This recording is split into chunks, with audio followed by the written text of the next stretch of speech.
నీ ఆత్మతో. దేవుని పరిశుద్ధ నామమునకు మహిమ కలుగును గాక. ప్రియులారా, మీ అందరూ కూడా ప్రభుని యేసుక్రీస్తు నామమున హృదయపూర్వక వందనాలు తెలియజేస్తున్నాను. ఈ శుక్రవార దినమందు ఉపవాస ప్రార్థన కోడికల్లో మరి ప్రార్థన చేసుకుని మనం ముందుకెళ్దాం. ఇంకను మనకు దేవుని మందిరంలో చేరి స్వేచ్ఛగా ఆరాధించడానికి అవకాశం లేదు కాబట్టి ఈ విధంగానే ఆన్లైన్లోనే సర్వీస్ నిర్వహించుకుంటూ మన ఆధ్యాత్మిక జీవితంలో ఎక్కడ కూడా తగ్గిపోకుండా జారిపోకుండా విశ్వాసంలో ఎదగడానికి ఎంతగానో దోహదపడుతున్నాయి. కాబట్టి ఎక్కడున్నటువంటి వారు మీ గృహాల్లో కుటుంబముగా చేరి ప్రార్థన మోకరించి ప్రార్థనలో పాలుపొమ్ములు పొందాలని ప్రేమతో మనవి చేస్తున్నాను. ప్రార్థన చేసుకుందాం. పరిశుద్ధుడా, నీకు స్తోత్రాలు చెల్లిస్తున్నాను. గడిచిన శుక్రవార దినం నుండి ఈ శుక్రవార దినం వరకు నీ రెక్కల చోటన నన్ను మమ్మలను భద్రపరుచున్నారు. మీకు స్తోత్రాలు చెల్లిస్తున్నాను తండ్రి. నేను బిడ్డలు ఎంతగానో ఉపవాసంతో నీ సన్నిధిలో వారు గడుపుతున్నప్పుడు నీ దైవిక శక్తితో వారిని కమ్ముకోమని కోరుకొంచున్నాను. ఆత్మతో సత్యంతో నేను ఆరాధిస్తున్నప్పుడు నైనా అది ఇంపైన సువాసనగా వారిని అగ్రానించి అంగీకరించి వాళ్ళు బలపరచమని కోరుకొంచున్నాను. ఈ కార్యక్రమం ప్రారంభం నుండి ముగింపు వరకు మీరునండి, మహిమ పొందండి. యేసే నామమున అడిగి వేడుకొనుచున్న పరమ తండ్రి, ఆమేన్. ఈ సమయంలో ఒక ప్రత్యేకమైన పాట విందాం. తమ్ముడు బాబి వచ్చి పాట పాడి దేవుని నామాన్ని కనపరచాలని వారిని ఆహ్వానిస్తున్నారు.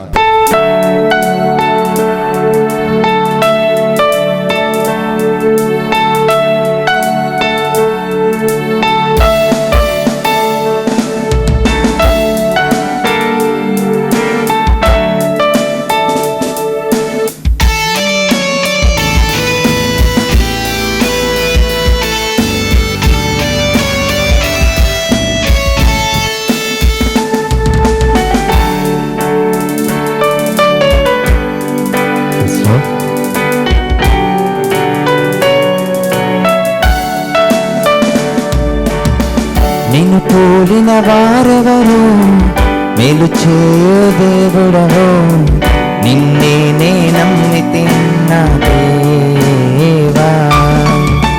నిన్ను పోలిన వారెవరు, మేలు చేయు దేవుడవు, నిన్నే నే నమ్మితిన్న దేవా. నిన్నే నా జీవితమునకు ఆధారము చేసుకొంటిని, నీవు లేని జీవితమంతా వ్యర్థముగా పోవునయ్యా. నిన్నే నా జీవితమునకు ఆధారము చేసుకొంటిని, నీవు లేని జీవితమంతా వ్యర్థముగా పోవునయ్యా. ఆరాధన ఎలోయి, ఆరాధన అరోరా, ఆరాధన యేసువా, ఆరాధన ఎల్షడ, ఆరాధన ఎలోయి, ఆరాధన అరోరా, ఆరాధన యేసువా, ఆరాధన. నిన్ను పోలిన వారెవరు, మేలు చేయు దేవుడవు, నిన్నే నే నమ్మితిన్న దేవా.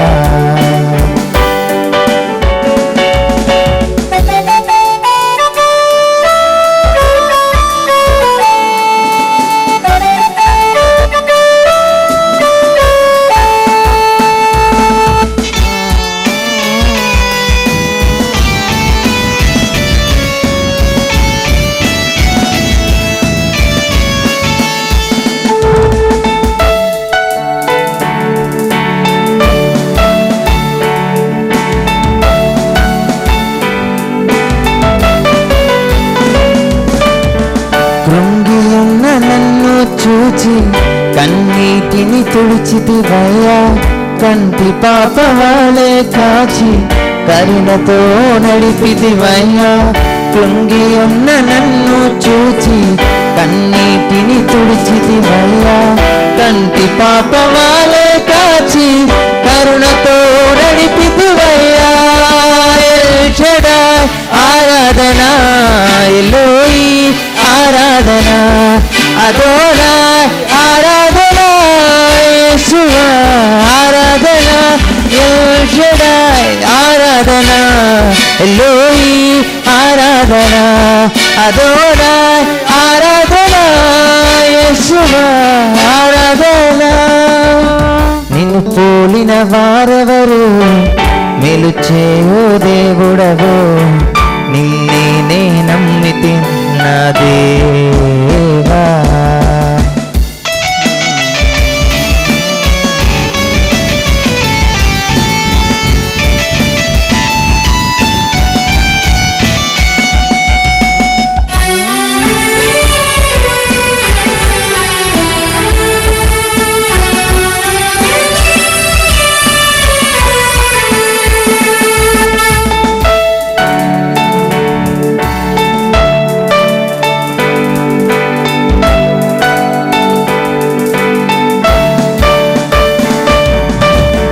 మరణపు మార్గమందు నడిచిన వేళయందు వైద్యునిగా వచ్చి నాకు మరో జన్మనిచ్చితివయ్యా.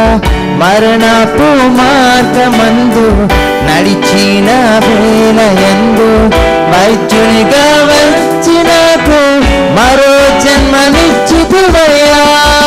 ఎల్ షడాయ్ ఆరాధన, ఎలోయి ఆరాధన, అదోనాయ్ ఆరాధన, యేషువా ఆరాధన, ఎల్ షడాయ్ ఆరాధన, ఎలోయి ఆరాధన, అదోనాయ్ ఆరాధన, యేషువా ఆరాధన.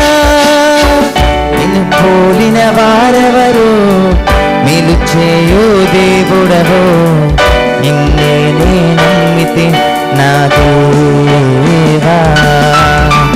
నిన్ను పోలిన వారెవరు, మేలు చేయు దేవుడవు, నిన్నే నే నమ్మితి నా దేవా. నిన్నే నా జీవితమునకు ఆధారము చేసుకొంటిని, నీవు లేని జీవితమంతా వ్యర్థముగా పోవునయ్యా.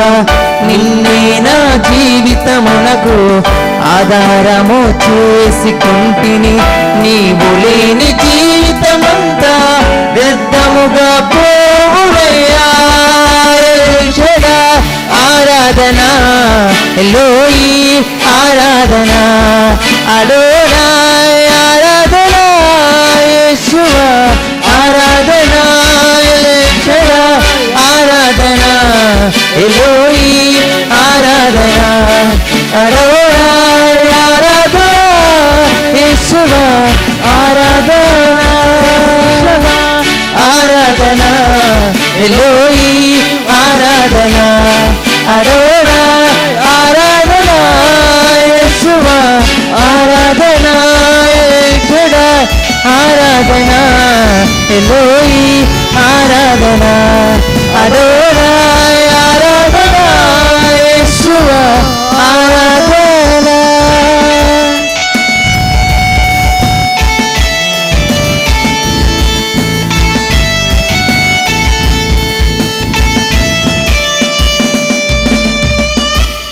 ఈ సమయంలో దేవుని యొక్క మాటలు మనము ధ్యానం చేద్దాం. ఋతు గ్రంథం 1వ అధ్యాయము మొదటి 2 వచనాలు మనం చదువుకుని మనం ముందుకు వెళ్దాం. పరిశుద్ధ బైబిల్ గ్రంథం ఋతు గ్రంథం 1వ అధ్యాయం మొదటి 2 వచనాలు. న్యాయాధిపతులు ఏలిన దినముల యందు దేశములో కలుగు కలగగా యోదా బెత్లెహేము నుండి ఒక మనుష్యుడు తన భార్యను తన ఇద్దరు కుమారులను వెంట పెట్టుకుని మోయాబు దేశమున కాపురముండుటకు వెళ్ళెను. ఆ మనుషుని పేరు ఎలీమెలకు, అతని భార్య పేరు నయోమి, అతని ఇద్దరు కుమారుల పేర్లు మహలోను కిల్యోను. వారు యోదా బెత్లెహేము వారైన ఎఫ్రతీయులు. వారు మోయాబు దేశమునకు వెళ్ళి అక్కడ కాపురము ఉండేరి. మంచిది ప్రియులారా, ఈనాడు ఒక వ్యక్తి తీసుకునేటువంటి నిర్ణయం సరి అయిన నిర్ణయం కానీ తీసుకున్నట్టయితే, అది దైవ చిత్తానుసారమైన నిర్ణయం అయినట్టయితే ఆ వ్యక్తి ఉన్నతమైన పదములో ఉండగలుగుతాడా? లేకుంటే ఒక వ్యక్తి తనకు తోచిన రీతిగా దైవ చిత్తమునకు వ్యతిరేకముగా నిర్ణయకాన్ని తీసుకున్నట్టయితే ఆ వ్యక్తి యొక్క స్థితి ఊహించడమే అతి కష్టం. ఈనాడు ప్రపంచ దేశాలు తీసుకుంటున్నటువంటి ఆ నిర్ణయాలను బట్టి ఆ దేశం యొక్క మనుగడ, ఆ దేశం యొక్క అభివృద్ధి ఎంతగానో ఆధారపడి ఉంటుంది. అలాగే ఒక కుటుంబం, ఆ కుటుంబంలో భార్య భర్త వారు తీసుకున్నటువంటి నిర్ణయం ఆ కుటుంబం యొక్క అభివృద్ధికి, ఆశీర్వాదానికి అది ఎంతైనా హేతువుగా ఉంటుంది. సరి అయిన నిర్ణయకాన్ని తీసుకున్నట్టయితే ఆ కుటుంబం ఎంతో సంతోషముగా, ఆనందంగా ఉంటుంది. తోచని రీతిగా దైవ చిత్తానుసారమునకు వ్యతిరేకముగా ఏ నిర్ణయం తీసుకున్నప్పటికీ చివరికి మిగిలేది కష్టము, కన్నీరు తప్ప ఏ మాత్రం కూడా సంతోషము కానీ కాదు. అనేక కుటుంబాలు ఆలోచన చేస్తున్నప్పుడు తోచని రీతిగా వారు ప్రవర్తిస్తుంటారు. విజ్ఞత లేకుండా, దైవ సంకల్పము ఎరుగకుండా వారు ప్రవర్తిస్తుంటారు. తదుపరి ఎంతగానో కన్నీళ్లతో వారు జీవితాన్ని వెలబుచ్చుతారా? కొంతమంది దేవుని యొక్క వాక్య అద్దములో తేటగా తెరిచూసుకుని ఏది సరి అయినది, ఏది వాక్యానుసారమైనది, ఏది దైవ చిత్తానుసారమైనది అని ఆలోచన చేసి అడుగులు ముందుకు వేస్తున్నప్పుడు వారి జీవితాలు ఎంతగానో ఆస్వాదింపబడిన పరిస్థితులు మనం చూస్తున్నాం. సపోజ్ వివాహ వ్యవస్థలను ఆలోచన చేసినప్పుడు కొంతమంది, ఒక యవనస్తుడు తన వివాహం చేసుకోబోయే వ్యక్తి యొక్క అందాన్ని చూస్తాడు. కొంతమంది చదువును చూస్తారు, కొంతమంది కట్నాన్ని చూస్తారు, కొంతమంది వారి యొక్క బ్యాక్గ్రౌండ్ని చూస్తారు. కానీ అది దైవ చిత్తానుసారమా కాదా అని మాత్రము కూడా యోచించరు. కొంతమంది భక్తి కలిగినటువంటి కుటుంబం, భక్తి కలిగిన యవనస్తుడు, యవనస్తురాలు ఆ వ్యక్తి యొక్క అందాన్ని చూడరు, కానీ ఆ వ్యక్తి యొక్క భౌతిక సౌందర్యాన్ని మాత్రం కూడా పట్టించుకోరు. కానీ ఆంతర్య సౌందర్యము ఏ విధంగా ఉన్నదో వారు ఆలోచన చేస్తుంటారా? తద్వారా జీవితంలో వారు ఎంతో సంతోషంగా, ఆనందంగా వారి కుటుంబ వ్యవస్థ కొనసాగుతూనే ఉంటుంది. ఇక్కడ చదవనేటువంటి భాగం న్యాయాధిపతుల గ్రంథము తర్వాత రూతు గ్రంథం. 66 పుస్తకాల పరిశుద్ధ బైబిల్ గ్రంథంలో ఉంటే 2 స్త్రీల పేరుతో రాయబడినటువంటి పుస్తకాలు 2 చూస్తున్నాం. 1 రూతు, 2 ఎస్తేరు.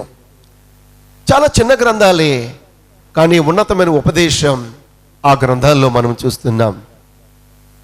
రూతు గ్రంథం మనం తేరి చూస్తున్నప్పుడు ఒక కుటుంబం మనం చూస్తున్నాం. చక్కటి కుటుంబం. కుటుంబ యజమాని ఎలిమెలకు, భార్య నయోమి, 2 కుమారులు మహలోను, కిలియోను. చక్కటి కుటుంబం. వారు ఏ ప్రాంతానికి సంబంధించిన వారు అని ఆలోచన చేస్తే అంటారు అక్కడ 2వ వచనంలో, వారు యోదా బెత్లెహేము వారైన ఎఫ్రాతీయులు. వారి యొక్క పేరులు కానీ ఆ పేరులో వెనక ఉన్నటువంటి అర్థమును కానీ ఆలోచన చేస్తే ఎంతో ఉన్నతమైన ఉపదేశం బయటకు వస్తుంది.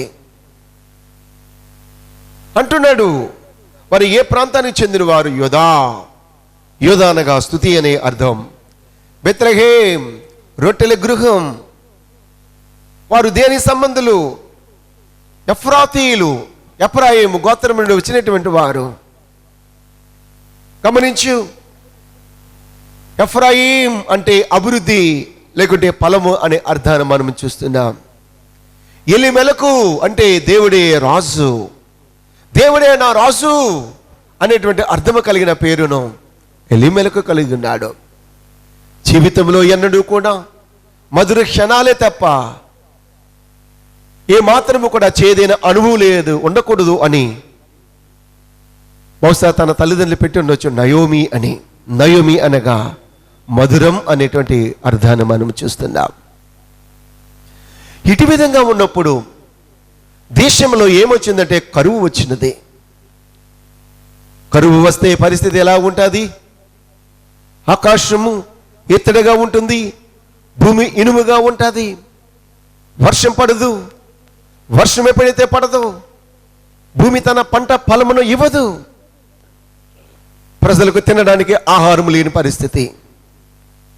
అయితే ఇక్కడ ఈ వ్రాయబడిన మాటలు, చదవబడిన మాటలు కానీ ఆలోచన చేసినట్టయితే ఆ ప్రాంతంలో కరువు వచ్చింది. కరువు వచ్చింది కాబట్టి తమ ప్రాణములు కాపాడుకోవడం కోసమని ఒక మనుష్యుడు అని స్పష్టంగా రాయబడి ఉన్నది. ఒక మనుష్యుడు మోయాబు దేశమున కాపురముండుటకు వెళ్ళి ఉన్నాడు. ఆ మనుష్యుడే ఎలీమెలకు. యెహోవాయే దేవుడే నా రాజు అనే అర్థము కలిగిన వ్యక్తి, పేరు కలిగిన వ్యక్తి కరువును తప్పించుకోవడం కోసం ఎక్కడికి వెళ్ళి ఉన్నాడో తెలుసా? మోయాబు దేశంలోకి వెళ్ళి ఉన్నాడు. ఏమండి మనం చూస్తున్నాం, అబ్రాడ్ వెళ్ళాలంటే విజిటింగ్ పాసాలు మనం చూస్తున్నాం, ఆ విజిటింగ్ వీసాలు మనం చూస్తున్నాం, పర్మనెంట్ వీసాలు మనం చూస్తున్నాం. ప్రస్తుత పరిభాషలో చూడాలి అంటే ఎలిమెల్క్ విజిటింగ్ వీసా కాదు, ఇక పర్మనెంట్ వీసాయే. అతను అక్కడ సెటిల్ అయిపోవడం కోసం, కాపురముండు కోసం తన భార్య ఇద్దరు కుమారులను కూడా తీసుకుని మోయాబు దేశం వెళ్ళినట్టుగా మనం చూస్తున్నాం. దీనిని ఇంకా లోతుగా విశ్లేషించడానికి నేను ఇష్టపడుతున్నాను. కరువు వచ్చిందంటే ఒక కుటుంబానికి ఆ కరువు ప్రభావం ఉండదు. ఆ దేశము, ఆ ప్రాంతము, ఆ పట్టణం అనేటువంటి ప్రజలందరికీ కూడా ఆ కరువు యొక్క ప్రభావం ఖచ్చితంగా ఉంటుంది. కానీ ఎవరి కోసమో ఇక్కడ వ్రాయబడలేదే, కానీ ఎస్పెషల్లీ ఎలీమెలెకు యొక్క కుటుంబమును గురించి పరిశుద్ధాత్మదేవుడు మన ముందు పెట్టి ఉన్నాడు. ఈ దినం ప్రభు మాట్లాడే విషయం ఒకటి. ఈనాడు నువ్వు తీసుకుంటున్న నిర్ణయమే రేపటి నీ భవిష్యత్తుకు పునాది. ఈనాడు నువ్వు తీసుకుంటున్న నిర్ణయమే రేపటి నీ కలల ప్రపంచానికి, రేపటి నీ యొక్క ఆధ్యాత్మిక అభివృద్ధికి, భౌతిక సంబంధమైన ఆశీర్వాదానికి మూలము అనే విషయం చెప్పడానికి ఆత్మచేత ప్రేరేపింపబడుతున్నాను. యాదృచ్ఛికముగా, అనాలోచనగా, జీవితం అంటే సీరియస్నెస్ లేకుండా, జీవిత విలువలు ఏమాత్రం కూడా గ్రహించక తిరిగేటువంటి వారు అనేక మంది వ్యక్తులు కోకొల్లలుగా ఉన్నారా? సమయం విలువ తెలియదు, జీవిత విలువ తెలియదు, జీవితాన్ని చాలా తేలికగా ఎంచుకుంటారా? కానీ నా ప్రభువు నిన్ను ఈ భూమి మీద ఆయన కలగజేస్తున్నాడంటే నీకు ఆయన పోలిక ఇచ్చున్నాడు. నిన్ను ఒక విలువైన వ్యక్తిగా ఆయన ఈ భూమి మీద ఆయన నిర్మించినాడు. శరీర అవయవంలో పొందిక కాని ఆలోచన చేసేటైతే నాడీ వ్యవస్థ కానివ్వండి, గుండె వ్యవస్థ కానివ్వండి, అలాగే మెదడు కానివ్వండి, బ్రెయిన్ వ్యవస్థకు కానివ్వండి, రక్త ప్రసరణ, అలాగే మూత్రపిండాలు, ఏ అవయవం చూసినప్పటికీ కూడా వాటి యొక్క పనితీరు ఆలోచన చేసినట్టయితే మానవుని యొక్క మేధస్సునికి మాత్రమే కూడా అంతు చిక్కనటువంటి విషయాలు మనకు అర్థమవుతాయి. గమనించు, నువ్వు ఈ భూమి మీద ఒక విలువైన వ్యక్తివి. ఈ విలువైన వ్యక్తిగా దేవుడు నిన్ను కలగజేస్తున్నాడు. నీవు తీసుకుపోయే నిర్ణయం కూడా విలువైనదిగా ఉండాలి తప్ప నిన్ను, నీ కుటుంబాన్ని దిగదాచేటువంటిదిగా, నిన్ను, నీ కుటుంబాన్ని నవ్వులు పాలు చేసేటువంటిదిగా, నీవు తీసుకునే నిర్ణయం నీ కుటుంబాన్ని వీధి పాలు చేసేటువంటిదిగా ఉండకూడదు. బాగా అర్థం అవ్వడం కోసం ఒక విషయం మీకు చెబుతున్నాను. ఒక యవనస్తుతో మాట్లాడుతున్నాను, శ్రద్ధగా వినండి వినండి వినండి. ప్రయాణం చేస్తున్నప్పుడు ఒక యవనస్తు నా ఎదురు కూర్చుని ఉన్నాడు.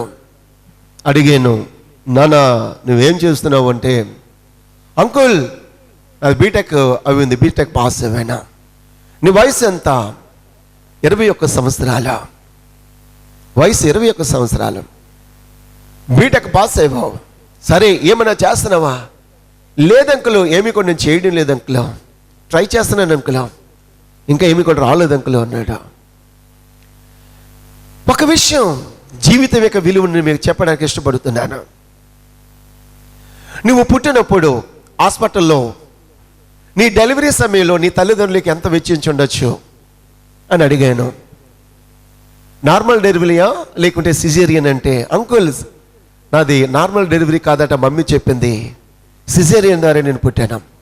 ఆ టైంలో హాస్పిటల్లో ఫీజు ఎంత కట్టి ఉన్నారు అని అంటే సుమారు 25,000 హాస్పిటల్ ఫీజు అవ్విందని చెప్పారు, మమ్మీ డాడీ చెప్పారన్నారు.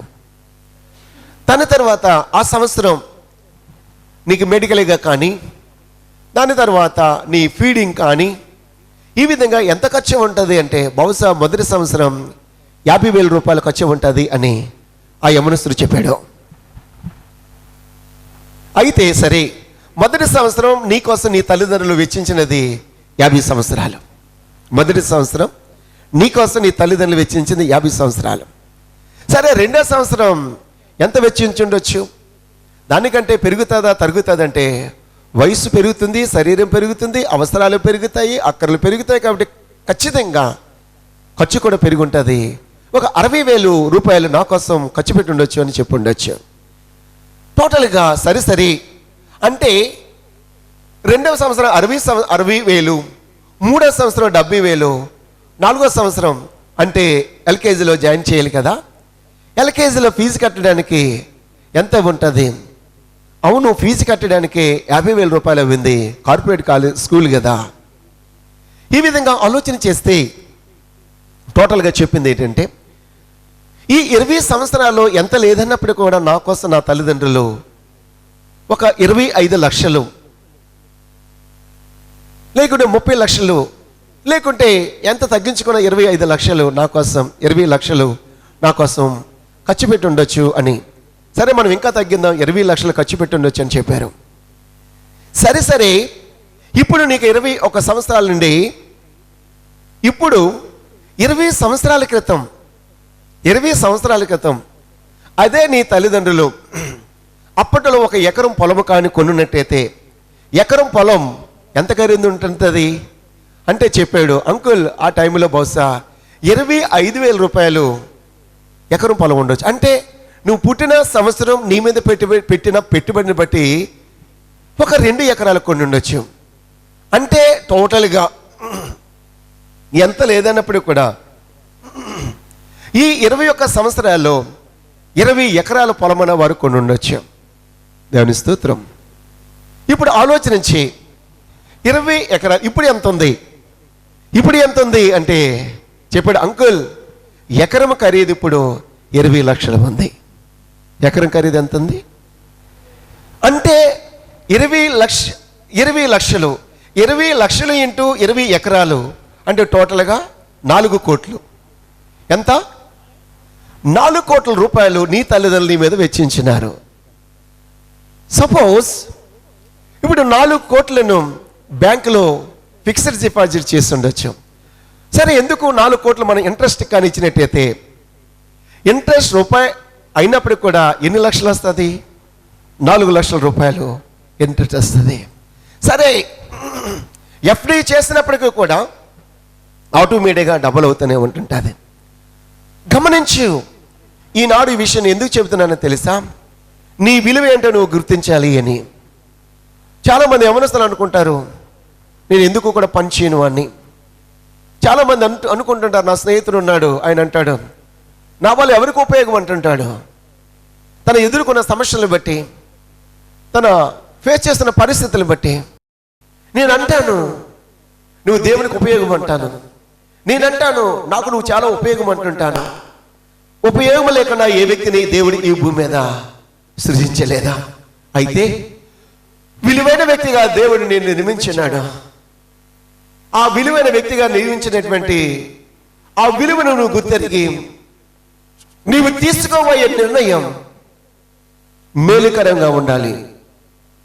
గుడ్డితనంతో నువ్వు తీసుకోకూడదు, అజ్ఞానముగా నీ నిర్ణయం తీసుకోకూడదు. మరొక సంఘటన కూడా నీకు చెప్పడానికి ఇష్టపడుతున్నాను. నాకు తెలిసినటువంటి యవనస్తుడు ఉన్నాడు. ఆదివారం చక్కగా దేవుని యొక్క సన్నిధిలో ఎంతగానో పరిచర్య చేసేటువంటి వారే. అయితే గమనించు, అతను తల్లిదండ్రుల వివాహ వయసుకు వచ్చింది, వివాహం చేయాలి అని సంకల్పించున్నారు. అప్పుడే చెప్పాడు, నేను ఒక అమ్మాయిని ప్రేమించాను కాబట్టి అమ్మాయిని వివాహం చేసుకుంటాను. సహజంగా వివాహం అంటే తల్లిదండ్రులు ఆలోచిస్తారు కదా, మన యొక్క కమ్యూనిటీయా, మన వారేనా, లేకుంటే ప్రభు నమ్ముకున్నారా, ప్రభు నమ్ముకోలేదా, ఈ విధంగా వారు అని అడిగినప్పుడు చెప్పాడు, నా క్లాస్మేట్ ప్రభు నమ్ముకోలేదు, నేను దేవుడు నమ్ముకున్నాను కదా, కాబట్టి ఆటోమేటిక్గా నేను పెళ్ళి అయిన తర్వాత అమ్మాయిని నేను మార్చుకుంటాను అని చాలా లైట్గా తీసుకున్నాడు. చెప్పాడు. తల్లిదండ్రులు చెప్పారు, నాన్న వాక్యానుసారంగా అది సరైనది కానీ కాదు. కుమారుడు పట్టు పెట్టాడు, చేసుకున్నారా. కానీ పిల్లలు పుట్టారు, ఇద్దరు పిల్లలు పుట్టారు. ఎలా ఉంది కుటుంబం అంటే, కుటుంబం ఏమాత్రం కూడా కలిసి జీవించలేదా.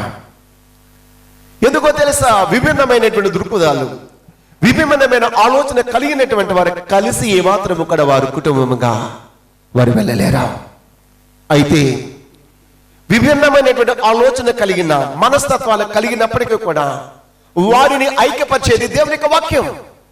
దేవుని యొక్క వాక్యం చేత ఎవరైతే పొడవబడతారో, దేవుని యొక్క వాక్యం చేత ఎవరైతే బోధింపబడతారో, వారు వాక్యముల శక్తిని బట్టి, క్రీస్తు యేసు వారు బోధించిన బోధన బట్టి, ఆ బోధన అనేటువంటి పవిత్రతను బట్టి, వాక్యం అనేటువంటి ప్రభావం బట్టి విభిన్నమైన ఆలోచన కలిగినప్పటికీ కూడా వారి ఏకత్వంలోనికి వారు వస్తారు. అదే దేవుని యొక్క వాక్యంలో నేను గొప్ప శక్తి అన్నదే. హల్లెలూయా. ఈనాడు ఆ ఇద్దరు పిల్లలను పట్టుకున్నాడు, భార్య దూరంగా ఉన్నది, భర్తతో కలిసి ఉండడం లేదు. ఆలోచన చేస్తే ఇప్పుడు అంటాడు, ఆ రోజు 15 సంవత్సరాల క్రితం నా తల్లిదండ్రుల అమ్మా నాన్న చెప్పింది నా భవిష్యత్తును గురించి వారు చెప్పారా, నేను వినలేదు. ఇదిగో ఇప్పుడు నేను ఆ ఫలమును నేను అనుభవిస్తున్నాను. ఎస్, ఆనాడు తల్లిదండ్రులు చెబితే ఆ నిర్ణయాన్ని కాదని, వారి ఆలోచన కాదని, దైవ సంకల్పాన్ని కాదని తోచిన నిర్ణయం తీసుకుని ఉన్నాడు, కష్టం అనుభవిస్తున్నాడు. మరొక సంఘటన కూడా మీకు చెప్పాలి. నాకు తెలిసిన కుటుంబం ఉన్నది, చక్కగా మంచిగా అన్ని కూడా చక్కటి స్థితి కలిగినటువంటి వారు. చక్కగా ఒక ఆయన ఇంజనీరు, ఒక ఆమె డాక్టర్, ఒక ఆయన. గమనించండి, తల్లిదండ్రుల యొక్క మాట మంచిగా చదివించారు, కానీ తల్లిదండ్రుల మాటకు విధేయత చూపలేదా. చెడు మార్గము ప్రవర్తించడం ప్రారంభించినాడు. తల్లిదండ్రులు చెప్పారు, నాయన కరెక్ట్ కాదు అని చెప్పినప్పటికీ కూడా అదే రూట్లో వెళ్ళాడు. భార్య నిర్లక్ష్యం చేశాడు, పిల్లలు నిర్లక్ష్యం చేశాడు, ఒక ముందు ఆరోగ్యాన్ని పాడు చేసుకుని ఉన్నాడు. చూస్తే బాధ, విచారము, అయ్యో తల్లిదండ్రులు ఎంతో గారముగా పెంచుకుని ఉన్నారే, ఈ కుమారుని పరిస్థితి ఈ విధంగా అయిపోయినది. చూస్తే ఎంతగానో విచారము, దుఃఖద, బాధ. ఏంటి ప్రభువా గల కారణం అని ఆలోచన చేసేటైతే పితరుల పాపమా, లేకుంటే వారి యొక్క ప్రవర్తన దోషమా, పితరుల యొక్క శాపమా, లేకుంటే వారి యొక్క అజ్ఞానం అని ఆలోచన చేసినప్పుడు ఒక్కసారి ఆలోచన చేస్తే ప్రభు బయలుపరిచేందుకు ఒకటే నిర్ణయం అని ప్రభు తెలియజేస్తున్నారా. వారు తగిన సమయంలో తగిన రీతిగా వారు నిర్ణయం తీసుకోలేదు కాబట్టి ఈనాడు వారి కష్టం వారు అనుభవిస్తున్నారు, కుటుంబాన్ని వీధి పాలు చేస్తున్నారు. బిడ్డలారా, ఈ మాటలు నేను ఎంతో వేదనతోనే చెబుతున్నాను. ఒక మనుష్యుడు ఎల్లెమెలకు దేవుడైన రాజు, ఈ మనుషుడు ఏం చేస్తున్నాడు? దేశంలో కరువు వచ్చినదట. కరువు వస్తే అందరికీ వస్తుంది. ఊరు అందరూ కూడా ఆ బెత్లెహేము ప్రాంతాన్ని విడిచిపెట్టారా? ఊరిని ఖాళీ చేశారంటే ఏమీ లేదు. కానీ ఈ వ్యక్తికి మాత్రం అక్కడ ఉండలేకపోయినాడు. ఎంతగానో స్తుతించే అనుభవం కలిగిన యోధా సంబంధమైనటువంటి బెత్లెహేం వారైనటువంటి ఎఫ్రాతీల కరువు వచ్చింది. సరే కాపాడుకోవడానికి ఎక్కడికి వెళ్ళి ఉన్నాడు? దేవుడు కోరుకున్న పట్టణం వెళ్ళి ఉన్నాడా? దేవుడు కోరుకునే ప్రాంతం వెళ్ళి ఉన్నాడా అంటే ఏమాత్రం కూడా కాదు. కానీ తను ఎవరిని ఎన్నుకున్నా, ఏ ప్రాంతాన్ని ఎన్నుకున్నాడో తెలుసా? మోయాబు దేశంలోకి వెళ్ళినట్టుగా మనం చూస్తున్నాం. మోయాబు శబ్దమైన ప్రాంతం. లోతు కుమార్తె ద్వారా వచ్చిన సంతానమే మోయాబీలు. వాక్యం స్పష్టంగా తెలియజేస్తున్నది. ద్వితీయోపదేశ కాండం 23వ అధ్యాయం 3వ వచనం మనం చదివినట్టయితే, ద్వితీయోపదేశ కాండము 23వ అధ్యాయము 3వ వచనం ఈ విధంగా రాయబడి ఉన్నది. అమ్మోనీయుడే కాని మోయాబీయుడే కాని యెహోవా సమాజంలో చేరకూడదు. వారిలో 10వ తరము వారైనను ఎన్నడూను యెహోవా సమాజంలో చేరకూడదు.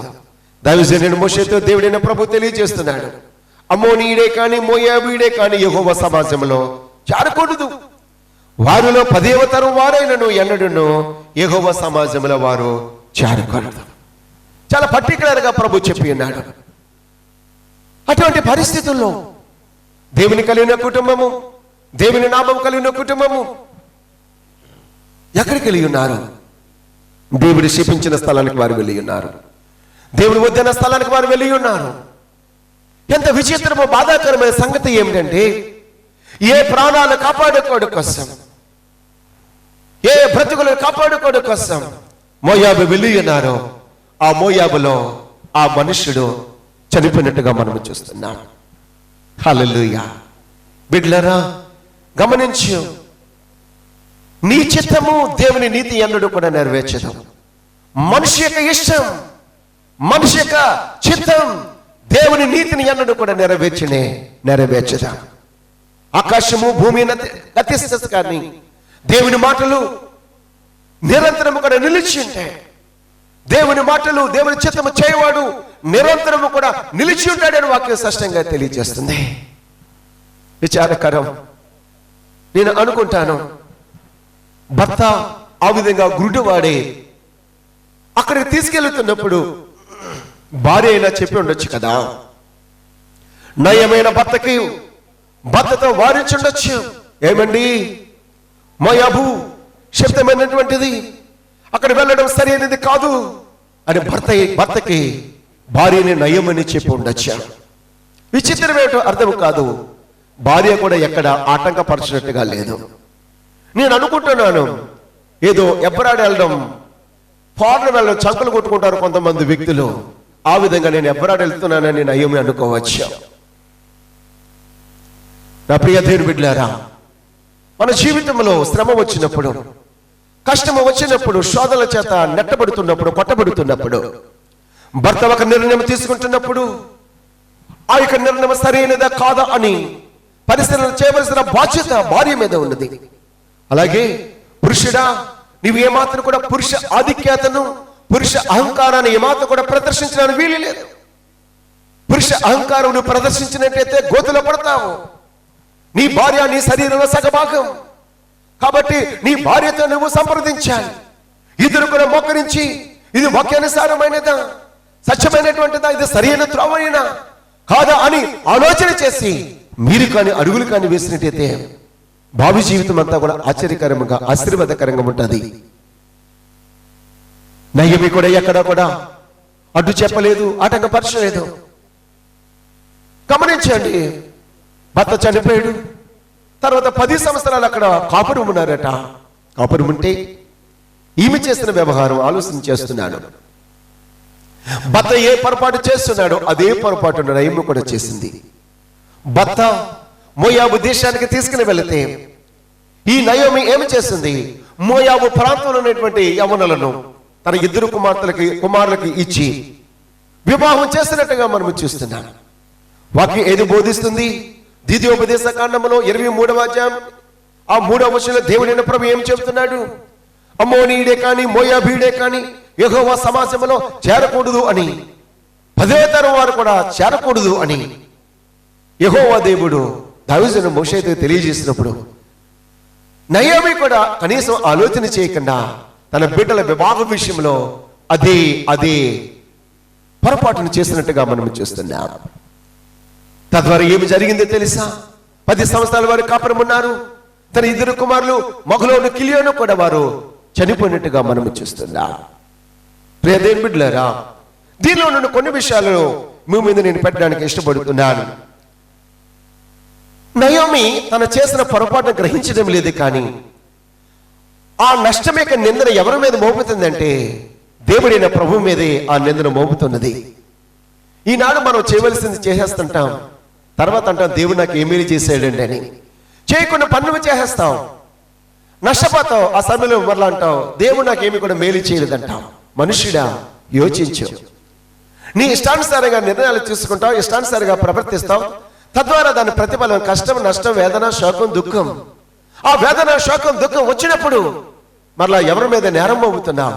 దేవుని మీద నేరం మోపుతున్నావు. కానీ నేను చేయకుండా తప్పు చేస్తున్నాను, పొరపాటు చేస్తున్నాను అని ఎన్నడూ కూడా యోచించావు.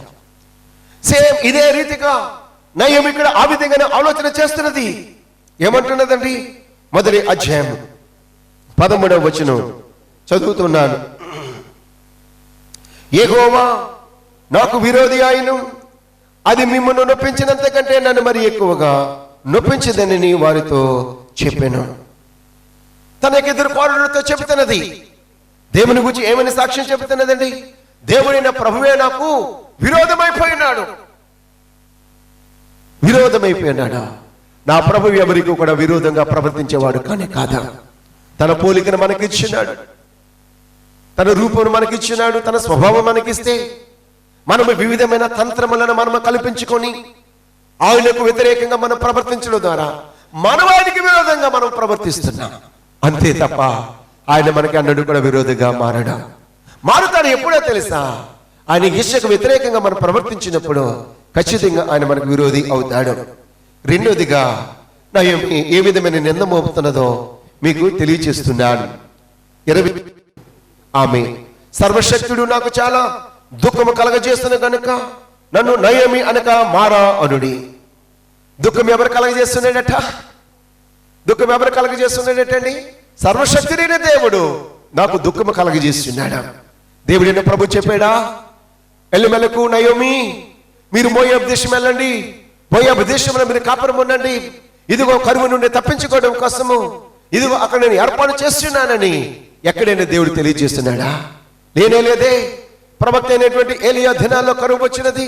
కరువు వచ్చినప్పుడు స్పష్టంగా దేవుడైన ప్రభు మాట్లాడి ఉన్నాడు. ఇదిగో ఏలియా కెరూతు వాగు దగ్గర నిలిచిండు, అక్కడ ఉండమన్నాడు. చక్కగా దేవుడు ఉదయ సాయంకాలము కకోలం చేత ఆహారం పంపించినాడు. కెరూతు వాగులో నీరు అయిపోయిన తర్వాత దేవుడైన ప్రభు మరలా చెప్పి ఉన్నాడు, ఇదిగో నిన్ను పోషించడానికి షారెపెతు పట్టణానికి వెళ్ళు, అక్కడ విధవరాలు ఏర్పరచినని దేవుడు తెలియజేస్తున్నాడు.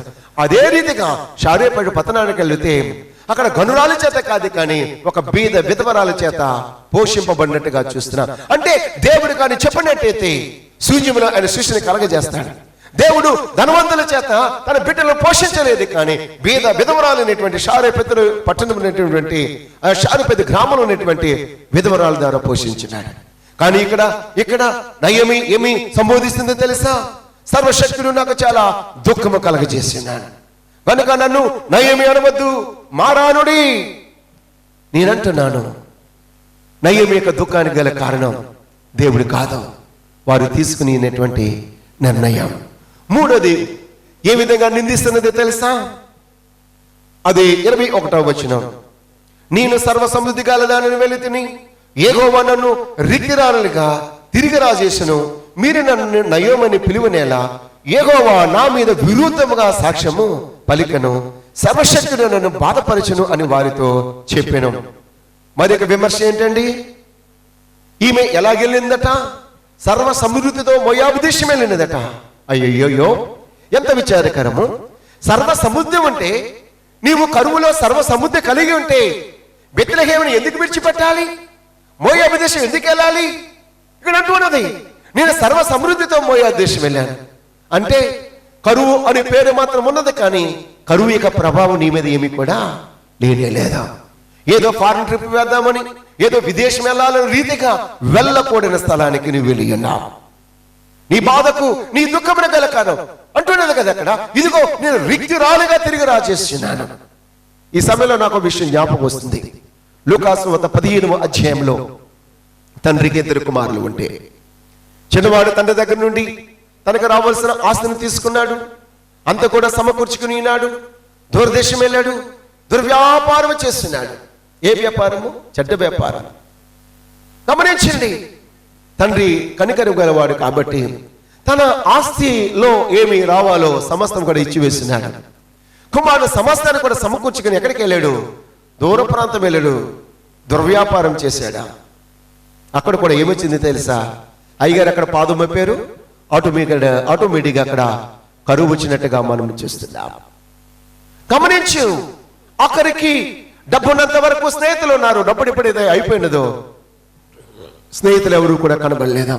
అందరూ కూడా కనుమరుగైపోయినారా? తినడానికి తిండి లేదు, వేసుకోవడానికి సరైన బట్టలు లేవు, ఘటము పెరిగి పొందింది, విషాదకరమైన పరిస్థితి. ఆఖరికి పందులు మేపే వ్యక్తిగా కుదిరినట్టుగా చూస్తున్నాం. తినడానికి తిండి లేని పరిస్థితి. ఇతను కూడా ఎలా వెళ్ళి ఉన్నాడు? సర్వ సముద్రంలోనే వెళ్ళి ఉన్నాడు, దూర ప్రాంతం వెళ్ళి ఉన్నాడు, దుర్వ్యాపారం చేస్తున్నాడు. కానీ ఇతనైతే మాత్రము నయోమి దేవుని మీద నింద మోపినట్టుగా ఇతను మాత్రం నింద మోపడం లేదా. ఇతను ఏమంటున్నాడు?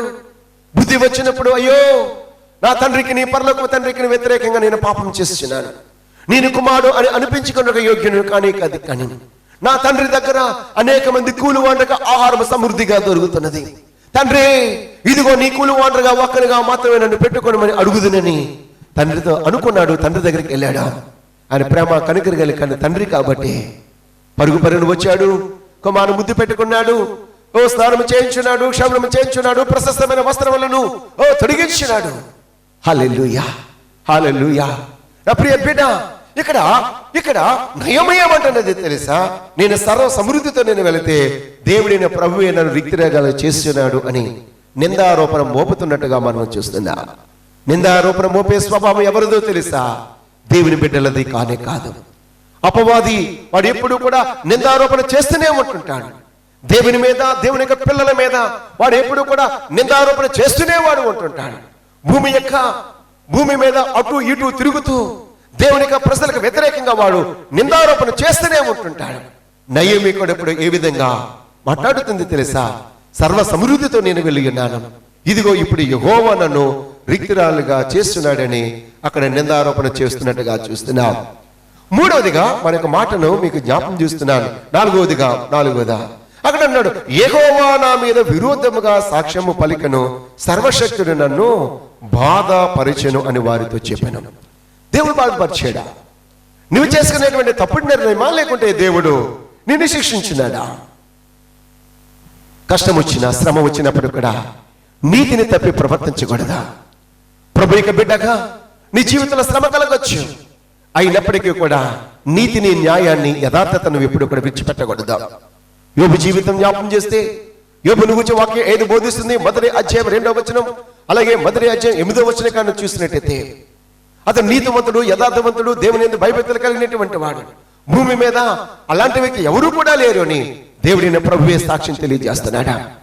అతని జీవితంలో ఒకరోజే తన కుమార్తెలు చనిపోయినారు, ఆస్తి అంతా కూడా కోల్పోయి ఉన్నాడు. అంటున్నాడు 21వ వచనంలో, యెహోవా ఇచ్చిన, యెహోవా తీసుకుని పోయిన, యెహోవా నామమునకు స్తుతి కలుగును గాక. తల్లి గర్భంలో నేను నుండి రిక్తుడిగా వచ్చిన రిక్తుడిగానే తిరిగి వెళ్తానని చెబుతున్నాడా. అంతే తప్ప నోటి మాటతో ఒక్క దేవునికి వ్యతిరేకంగా ఎక్కడా కూడా అతడు పాపము చేసిన వాడిగా లేడా. 2వ అధ్యాయం వచ్చేసరికి తన శరీరం అంతా కూడా వ్యాధి చేత మత్తబడుతున్నప్పుడు తన భార్య అంటున్నది, ఇంకా నువ్వు కూడా యథార్థతను విడిచిపెట్టవా? దేవుడని ఎందుకు నీవు ఈ విధంగా మాట్లాడతావంటే, యోబు అంటున్నాడు, దేవుని వల్ల మేలు పొంది ఉన్నాం, అలాగే కీడు అనుభవింప తగదా, మూర్ఖురాలు మాట్లాడుతున్నట్టుగా మాట్లాడుతున్నావు అని తన భార్యను గద్దించాడు తప్ప దేవునికి వ్యతిరేకంగా ఒక మాట కూడా అతను చెప్పలేదా? హల్లెలూయా, హల్లెలూయా. కానీ ఈ యొక్క నయోమి ఏ విధంగా మాట్లాడుతున్నది తెలుసా? దేవునికి వ్యతిరేకంగా మాట్లాడుతున్నట్టుగా మనం చేస్తున్నాం. కాబట్టి నా దేవుని బిడ్డలారా, దేవుని ప్రభు మనతో మాట్లాడుతున్నాడు. ఈనాడు నీవు తీసుకునే నిర్ణయం నీ భవిష్యత్తుకి అది పునాదైన విషయం దయతో గుర్తెరగా. నీవు తీసుకునే నిర్ణయము ఒక్కనుసారమైనది ఉండాలి. నీవు వెళ్ళే త్రోవ ఒక్కనుసారమైనదిగా ఉండాలి. అది సరైన త్రోవ కాదని తెలిసినప్పుడు ఆ మార్గంలోకి వెళ్ళడానికి వీలు లేదు. ఫలానా స్థలమునకు వెళితే పాపము చేత నువ్వు ప్రేరేపబడతావని తెలిసినప్పుడు ఆ స్థలమునకు వెళ్ళడానికి వీలు లేదు. ఫలానా వ్యక్తితో నువ్వు మాట్లాడుతున్నప్పుడు శోధింపబడతావని తెలిసినప్పుడు ఆ వ్యక్తితో మాట్లాడే వీలు లేదు. నీ పరిశుద్ధత నువ్వు కాపాడుకోవాలి. యోసేపు తన పరిశుద్ధతను కాపాడుకోవడం కోసం, పవిత్రతను కాపాడుకోవడం కోసం పారిపోయినట్టుగా మనం చూస్తున్నాం. సరే, తిండి ద్వారా అపవిత్రులు కాకుండా ఉన్నట్టుగా దానియేలు తన స్నేహితులు ఎంతగానో అక్కడ మాంసాహారాన్ని అక్కడ విడిచిపెట్టినట్టుగా మనం చూస్తున్నాం. ప్రియ క్రైస్తవుడా, ప్రభు దిన మనతో మాట్లాడుతున్నాడు. నువ్వు తీసుకునే నిర్ణయము నీకు క్షేమాభివృద్ధి కలగజేస్తుందా? నీవు తీసుకునే నిర్ణయము నీకు దుఃఖం కలగజేస్తున్నదా? నీవు తీసుకునే నిర్ణయము నీకు నీ పిల్లలకు సంతోషం కలగజేస్తున్నదా? ఈనాడు నువ్వు తీసుకునే నిర్ణయం నీకు, నీ భార్యకు, నీ పిల్లలకు దుఃఖము కలగజేస్తున్నదా? ఒక్కసారి ఆలోచించే. ఇంతవరకు ఏ రీతిగా నువ్వు ప్రవర్తించినావో దేవుడు నీ గతమును గురించి మాట్లాడడం లేదు, కానీ విలువైన జీవితం కోసము ఉన్నతంగా కలల కనాలని ప్రభు మాట్లాడుతున్నాడు. మంచి దర్శనం కలిగి ఆయనకి ఇష్టమైన వ్యక్తిగా నువ్వు బ్రతకాలని ప్రభు మాట్లాడుతున్నాడు. కాబట్టి ఎలిమెలకున్న ఏమి చేసిన రీతిగా మనం ఏమాత్రము కూడా తప్పుడు నిర్ణయాలు ఏమాత్రం కూడా తీసుకొనకుండా, శ్రమైన, కరువైన, ఖడ్గమైన ఏది అయినప్పుడు కూడా ఆయన సన్నిధిలో ఆయనకు చిత్తానుసారమైన నిర్ణయం తీసుకుంటూ మనం ముందుకెళ్దాం. తద్వారా ఆయన ఇచ్చేటువంటి మేలులు, ఆశీర్వాదాలు మనం పొందుకుందాం. అట్టి విధమైన కృప పరిశుద్ధాత్మ దేవుడు మన మిగిలిగా దయచేయును గాక. దేవుడు మాటలు దీవించి ఆశీర్వదించును గాక. ప్రార్థన చేద్దాం. ఎక్కడున్నవారు అక్కడ తలలు వచ్చినట్టయితే ప్రార్థన చేద్దాం. నా ప్రభువా, మీకు స్తోత్రాలు. ఈనాడు ఎలిమెలకు నయోమిని ప్రభు మా ముందు పెట్టి ఉన్నారు. వారు తీసుకునే నిర్ణయమే వారి సమస్తాన్ని కూడా కోల్పోవడానికి కారణమని స్పష్టంగా మీరు మాట్లాడారు. మేము ఏ నిర్ణయం తీసుకున్నప్పటికీ కూడా అది దైవ చిత్తానుసారంగా ఉండాలి అని నీ వాక్యం ద్వారా వెల్లడి చేస్తున్నారు. అనేక మంది యవనస్తులు, నాయన పెద్దలు, చిన్నలు, నాయన ఈ యొక్క మాటలు వారు వింటున్నప్పుడు నాయన వారు సరి అయిన రీతిగా నిర్ణయాలు తీసుకోవడానికి సాధించండి. వారు తీసుకునే నిర్ణయము ఒక్కసారిగా యూనిట్కు కృప చూపించండి. మహిమ పొందండి. విధమైన ప్రతి మాట నాలో మాలో ఫలించడానికి సహాయం చేయండి. ఆ దేశాన్ని జ్ఞాపకం చేసుకుని రక్షించండి. కరోనా వ్యాధి నుండి ప్రజలకు విడుదల మీరు దయచేయండి. స్వస్థత దయచండి. పాపం అనే వ్యాధి నుండి ప్రజలకు విడుదల మీరు దయచండి. ఏ కుటుంబం కన్నీటితో, దుఃఖంతో, వేదనతో బాధపడుతున్నదో వారి కోసం ప్రార్థన చేస్తున్నాను. వారికి నెమ్మది కలుగును గాక. ఆ కుటుంబాల మీద పనిచేస్తున్న శాపం కొట్టివేయబడును గాక. నీ కాడి కిందకు వారు వచ్చుదురుగాక. నీ మేఘమ కిందకు వారు వచ్చుదురుగాక. నీ ఆశీర్వాదాల మేలు వారు పొందుకొందుదురుగాక. బలహీనులుంటే వారు స్వస్థపరచండి. ఈ పరిచర్యలు ఎందరైతే పాలింపులు పొంది సహకరిస్తున్నారు వారందరి కోసం ప్రార్థన చేస్తున్నాను. దేశం యొక్క ఉన్నత స్థలాల మీద వారు కూర్చుని పెట్టండి. యేసు శక్తిల నామమున ఈ ప్రార్థన అడిగి పొందుకుని ఉన్నాము పరమ తండ్రి, ఆమేన్. ఇప్పుడు మన పరమ తండ్రి అయిన దేవుని యొక్క ప్రేమయు, తన కుమారుడు రక్షకుడైన క్రీస్తు యేసు వారి యొక్క కృపయు, పరిశుద్ధాత్మ అన్యోన్య సహవాసము, కాపుదల, భద్రత ఈ కార్యక్రమాన్ని వీక్షిస్తున్న బిడ్డలకు, సర్వశక్తిని సన్నిధి కుటుంబములకు, సకల పరిశుద్ధులకు సదాకాలము తోడైండును గాక. ఆమేన్. God bless you. దేవుడు మిమ్మల్ని దీవించును గాక.